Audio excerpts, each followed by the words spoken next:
Hey, my loves.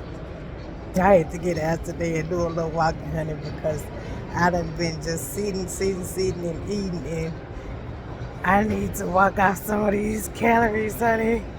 But I just wanted to come out here today and just give y'all a short synopsis of what took place maybe like 2.5, 3 weeks ago.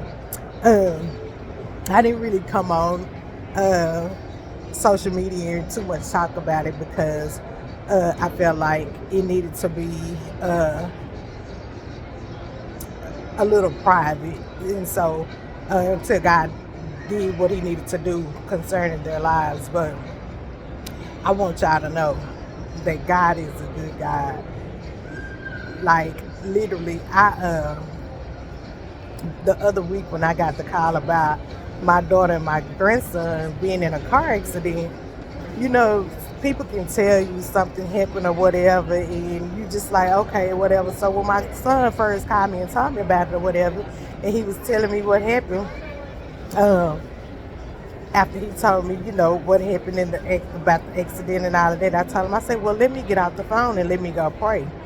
And so, in the midst of me doing that, he called me back, maybe like 20, 30 minutes later or whatever. And so, what he was saying was going on at first, it had changed just within those minutes. And so, it was still,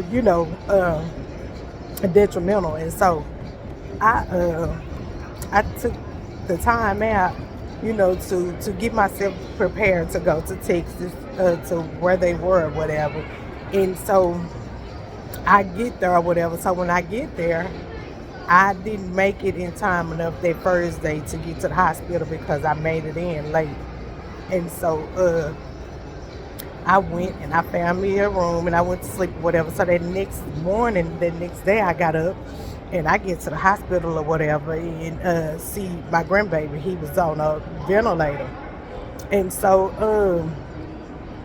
I spent time with them for a little bit. I went into the room, I prayed, and I prayed over him. And he, every time I went in there, they had him heavily sedated to the point where when I went in, he wasn't talking to me or responding or nothing. And I'm like, okay, wait a minute, because everybody else that go in, they say that he's talking to them, or we're not talking to them, but responding back to them when they're asking them questions. So later on that evening, I told my daughter, I say, is they here? Do they got him on meds? Because every time I go in there, he never reply to me or move his hand, his head or nothing.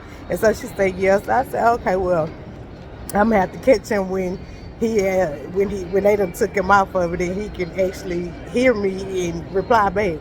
And so later on that day, I went in or whatever, and I talked to him or whatever, and I told him I love him, and he shook his head yes. And I asked him, I said, do you love me? He shook his head yes.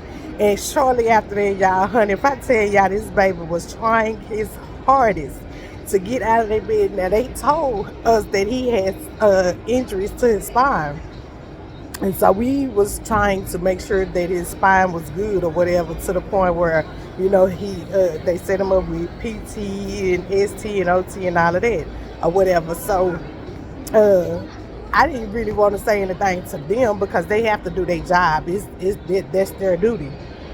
But I was like, honey, he don't need no PT. He's trying to get out this bed and walk, honey, when he heard his grandmother's voice. And so I talked to him that evening or whatever. So I left and I went, got a room, stayed with the other grandbabies, and spent time with them, had a ball with them. And so later on that Sunday, we went, well, earlier that Sunday, we went to the bridge and we walked and talked. And then later on that night, we went to Strike and Real. Well, my daughter was acting like a big baby when she found out that Saturday that I was going to spend the night with them and that I was going to stay with the grandkids. And I told her, I said, well, I have a couple of more days left here, so I'll stay here the rest of the other days, but let me go and stay with the grandkids. And so I did. But in the midst of that Monday, we get up and go to get her belongings out of the car because they was giving everybody else trouble, saying that the car was on hold under investigation or whatever. So then Monday I took her down to the pound or whatever, and we talked to the lady, and the lady told us we had to talk to the detective. So we left messages and all of that, and so he finally contacted my daughter back and took the hold off the car. And so look, y'all, if I tell y'all, when we got to that car and I saw how that car looked, and I'm still getting choked up now because I know that it was by the grace of God that my daughter and my grandson is still here. Like, when I saw the car, I couldn't even help it.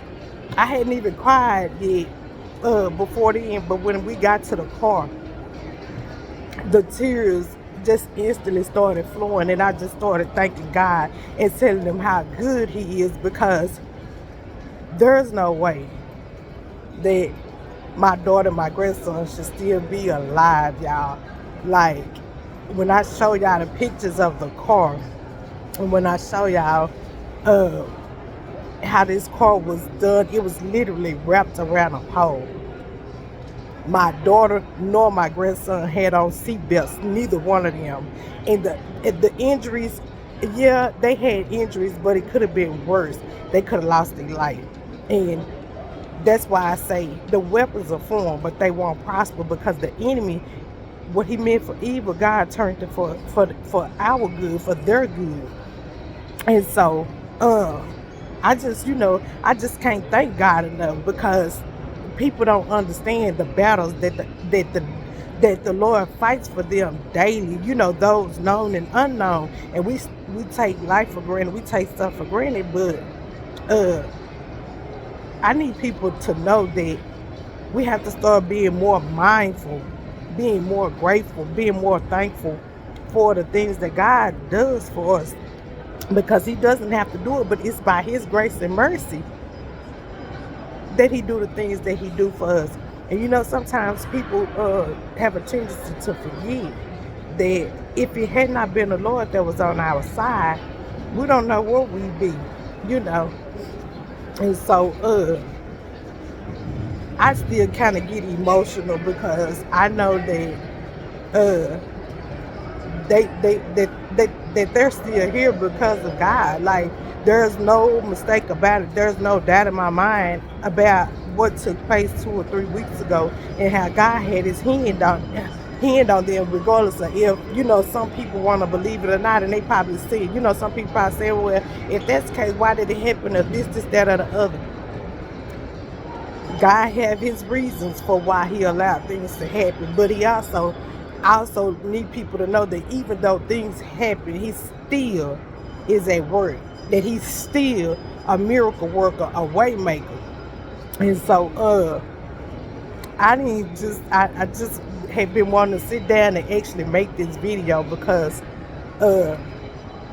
I know that God is a good God, and I do this because I want other people to know and to be able to see that regardless of what you may be going through, or whatever the enemy may throw your way, that if what the enemy meant to happen didn't take place, God was still there, and God still kept you from whatever it was that the enemy was really trying to do in your life, to either kill, steal, or destroy. It didn't happen. And that God is still in control. He still sits on the throne, and he's a good God. Some people, stuff are happening in people's life, and people get mad at God, but nah, don't get mad at the Lord. That's the work of the enemy. If you're not guarding yourself and staying prayed up and keeping yourself covered by the blood of Jesus, that's what the enemy do. He sneak in and he cause stuff to happen. But even sometimes, even with you being covered, he still can sneak in and cause things to happen, but it won't be as detrimental as it could be if you wasn't keeping yourself prayed up and covered. So, y'all know, as usual, I love y'all. It ain't nothing you can do about it. Y'all gonna be great on purpose. In peace.